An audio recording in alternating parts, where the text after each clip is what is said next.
Hello everyone, welcome to Business School 101. Marketing communication involves a set of activities that help to communicate their products and services to a target consumer. To effectively deliver marketing messages to consumers, marketers need to understand how consumers evaluate marketing communications.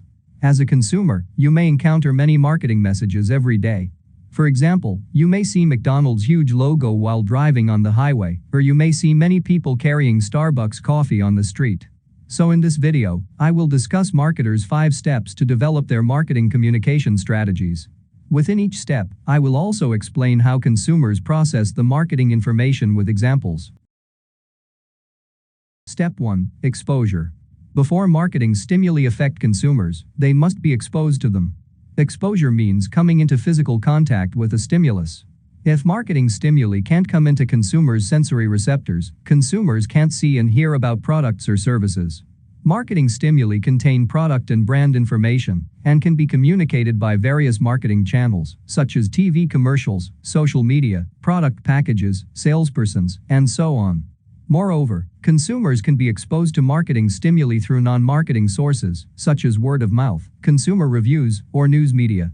Marketers can increase their product and brand exposure by the following approaches.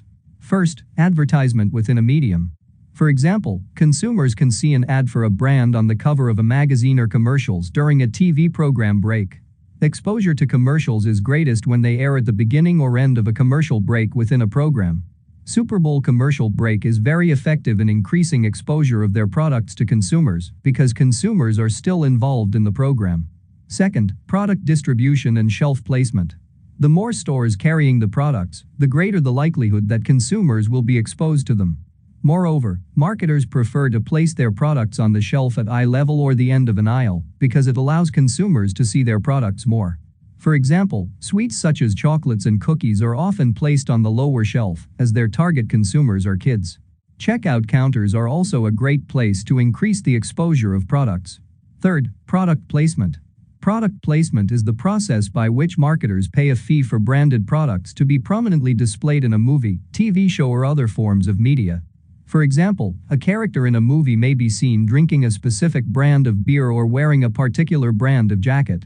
As consumers can have some control over the exposure of marketing messages, marketers often use product placement, which increases consumers' exposure to their products or services.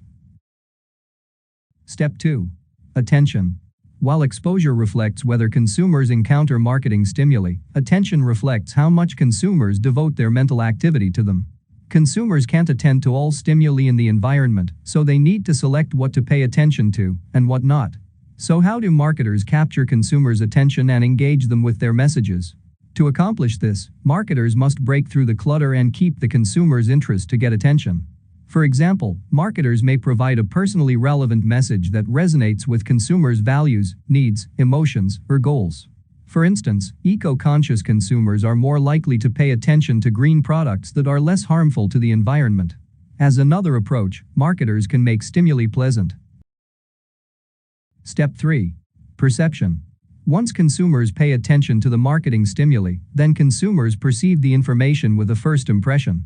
Perception is the process of determining the properties of stimuli using one or more of our 5 senses, such as vision, hearing, taste, smell, and touch. When it comes to vision, colors play a crucial role in capturing consumers' attention and generating positive associations with a product. Marketers often emphasize a brand color identity, such as the iconic Tiffany blue associated with the Tiffany brand. For hearing, marketers use music to create specific moods and atmospheres. For instance, fast-tempo music is often played in gyms to energize consumers, while slow-tempo and classical music are commonly used in wine stores to increase sales. Marketers also use the perception of taste. For example, Buckley's medicine claims that it tastes awful, and it works, appealing to consumers who prioritize the effectiveness of the medicine. In terms of smell, marketers use different scents to attract consumers. For example, P&G's Febreze offers various scents to eliminate odors, allowing consumers to select their preferred scent. Lastly, touch can also be utilized to increase positive perception.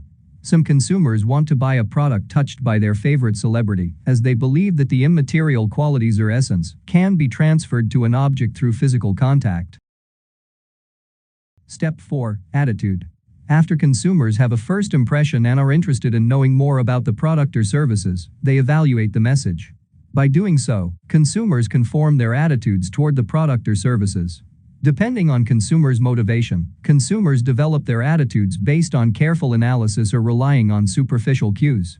Specifically, when consumers have high motivation to learn about products and services, they will carefully analyze the marketing messages and information to form their attitudes. In contrast, when consumers have low motivation to learn about the products and services, they will rely on superficial cues to form their attitudes. Step 5. Choice. If consumers have a positive attitude toward a product or service, they choose it over the other products. Consumers' positive attitudes toward a brand can increase their purchase intention. That's why marketers want consumers to have a positive attitude toward their brands. Once consumers make a choice, they will evaluate their purchase. In this video, we introduced consumers' 5 steps to evaluate marketing communication. Those steps are exposure, attention, perception, attitude, and choice. Within each step, we also provided examples and marketing implications. To better deliver marketing messages to consumers, marketers have to understand how consumers evaluate marketing communications. Alright, that's all for today's topic. If you have any questions regarding this video, please leave your thoughts in a comment below. I hope you guys have enjoyed this video, and if you did, make sure you give it a thumbs up and subscribe to my channel. Thanks for watching, and I will see you next time.